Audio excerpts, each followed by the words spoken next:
Hello parents, schools, teachers. You're welcome again to the Ed Innovator series, and I am delighted as usual to have you with me. So yes, we have been discussing the 21st century model, and we've looked at a couple of rubrics. Last we discussed skilled communication rubric, and today we are discussing what? Knowledge construction. You guessed right. So yes, we are discussing knowledge construction today, and believe me, it's going to be an exciting ride. So sit tight and get set. What is knowledge construction? I remember those days in school. All we did was listen to our teachers, copy notes, and ask questions sparingly. And I'm sure you did that, right? When the teacher asks a question, you all raise your hand, and eventually the one that gets to be picked is the one that did not raise hand. So even when you did not know it, you will still raise your hand to avoid being picked. But yes, many of those schools, many of our educational system then was built on the industrialization, during the industrialization era. Okay, so then we had a system where teachers would sit, pass on information, transmit information, and what did we do? We listen, absorb, and then regurgitate or repeat what has been passed on to us. But guess what? That was the spit and swallow method of learning. And things should begin to change now, because information is at our fingertips.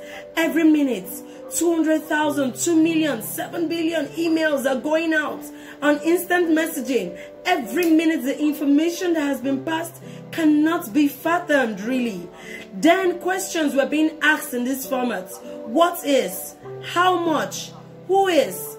Teachers and schools, of course, need to move from that method, because that method is just basically called the repetition method, the swallow and spit method, where they swallow information and regurgitate it back to you. We need to begin to move from being what? Knowledge transmitters to what? Co-constructions of knowledge. Do you agree with me? Now, with the advent of search engines, there is actually less need to know facts, because at the snap of your fingers, all you need to do is search online and voila, the answers are there. So why then push questions to children to ask them about things they can easily search online, instead of helping them to be constructors of information and of knowledge? Mind tools help to extend cognition. Mind tools, ICT tools can be put together, can be merged together to help children construct knowledge. Children need to be taught how to be able to construct knowledge, how to be able to assess the information, analyze such information, and evaluate such information to construct and make their own knowledge. They should be taught how to be deep, lifelong learners. That is what our children should be exposed to these days. Now, wouldn't it be amazing to have children assess information, generate their own ideas, apply it to a new level of understanding, and conceptualize a new idea or a solution? Now, that's what we are talking about when we talk about knowledge construction. Now, what skill do you think is required to help children actually construct knowledge? Did you say critical thinking? Then you're smart. Now, how do you think we can help children actually construct knowledge? I'm sure you can think of a million and zillion ways of how to help children construct knowledge. What are the big ideas in knowledge construction? 1. Generate new ideas and knowledge that are new to them. Through what? Through analysis, through interpretation, through synthesis, through evaluation.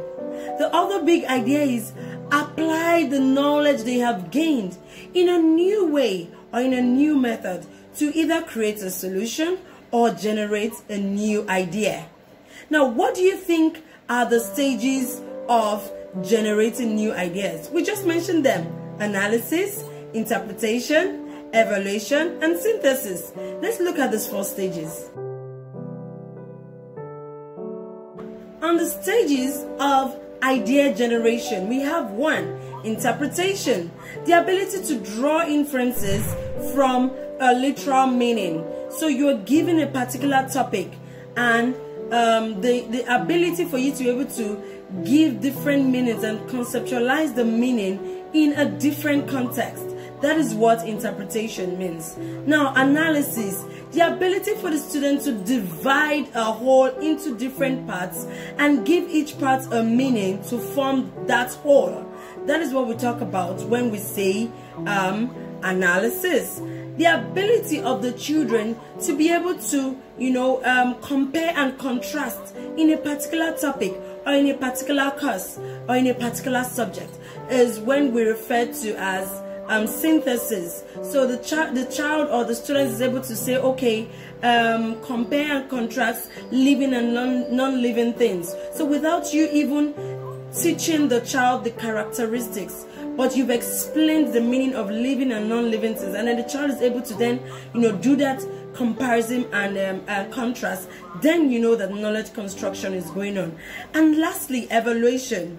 Evaluation simply means the ability to be able to critically look at a particular subject or a topic, and they are able to analyze and give credibility to that data or information.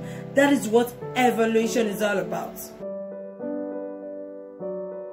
Now, if the activity requires children or students going through a set of procedure or a set of instructions, then knowledge construction is not taking place. For instance, you may have a STEM activity and then the children are following guided steps or a set of instruction and procedure on how to carry out that particular activity, then knowledge construction is not taking place. Now, there are some research activities that actually do not require knowledge construction. For instance, if I tell a set of students or a set of researchers to take a sample from a population and find out how many are male and how many are female. So they are basically getting that data from the sample, and they're not doing further analysis or further research on that data. Then knowledge construction is not taking place. Now let's take a look at these examples. Is knowledge construction taking place if the students are writing an essay on an historical place they visited? Or is knowledge construction taking place if students are writing a paper on information they got online or from a book? Is knowledge construction taking place if the children are searching on Google and from the information they gathered on Google, they are able to create new knowledge and able to create a solution to a problem? Is knowledge construction taking place if some students or children find information on demographics in a particular town and use the demographics data to build a housing project? Now, is knowledge construction taking place if students use Google to search answers for an assignment, analyze that data and information, process it, and use it to create a new invention or a solution to a problem?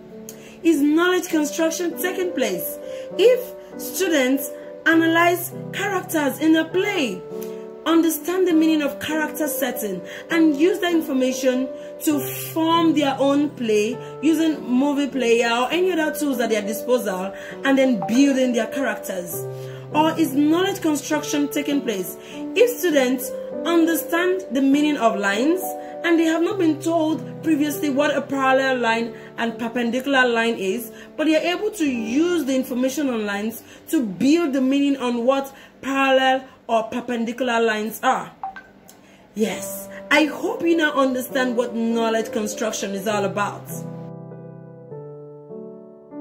When designing your lesson activity to ensure that knowledge construction is going on, timing is paramount.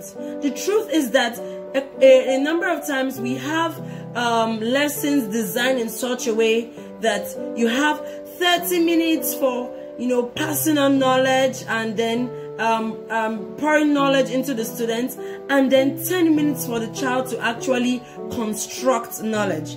It should not be so. So for instance, you are building your lesson activity and you have a 30 minutes class. 10 minutes should be used for passing information, guiding the child, helping the child on how to analyze information, building the child's points, helping the child with tools. And then the remaining 20 minutes should be utilized by the child in constructing, analyzing, evaluating, synthesizing, interpreting data and information that will be used to create and invent knowledge. I hope you understand me. So for instance, you're discussing creative writing. The first 10 minutes should be in discussing a particular play, analyzing the character setting, analyzing everything that needs to be done in that's the writing strategies and all. And then the next 20 minutes should be given to the child to analyze his own ideas and then create his own ideas. So that is how a lesson should be designed. Okay, I hope this has been informative for you, and I want to thank you so much for viewing and for listening. I look forward to seeing you next week Saturday when we discuss how to build our rubrics and code our lesson activities in order to ensure that knowledge construction is happening maximally in our classes, either virtually or physically.